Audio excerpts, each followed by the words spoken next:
Bija kāds puisis, ko sauca par Sprīdi, prātoja viņš gandrīz katru brīdi, kad tik prom no mājas un saimes.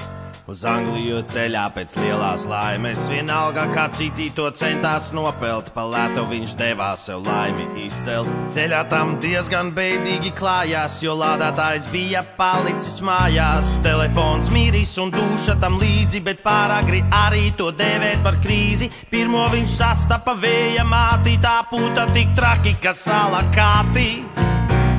Sprīdīts lielo pasauli iekarot braucā, līdz sirdsbalss mājās to atpakaļ saucā. Sprīdīts lielo pasauli iekarot braucā, līdz sirdsbalss mājās to atpakaļ saucā.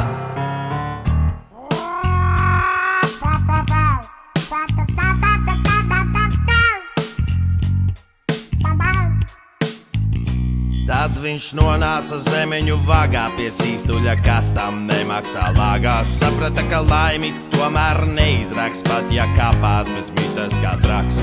Iegāja Tinderī mazināt bēdas, uzgāja īstajai laimei pēdas. Blondīne acīm lielām kā pogām, pozēja pretī ar izkārtām ogām. Bet, lai puisis pie viņas tiktu, dzīvē lika tam priekšā, ko sliktu. Sākumā jāuzvar visļaunākais, zonas stabiņš pats vājākais.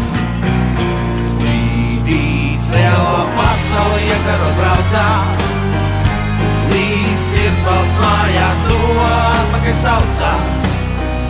Sprīdīts lielo pasauli iekarot braucā, līdz sirdsbalss mājās to atpakaļ saucā.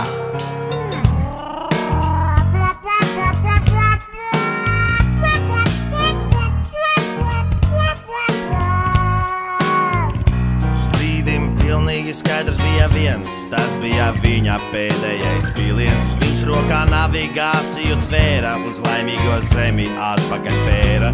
Galamērķi tam rādījās mājas, jo tur tomēr vislaimīgāk klājās. Tagad puisis bija priecīgs bez gala, zona tam mājās ir visur bez vada.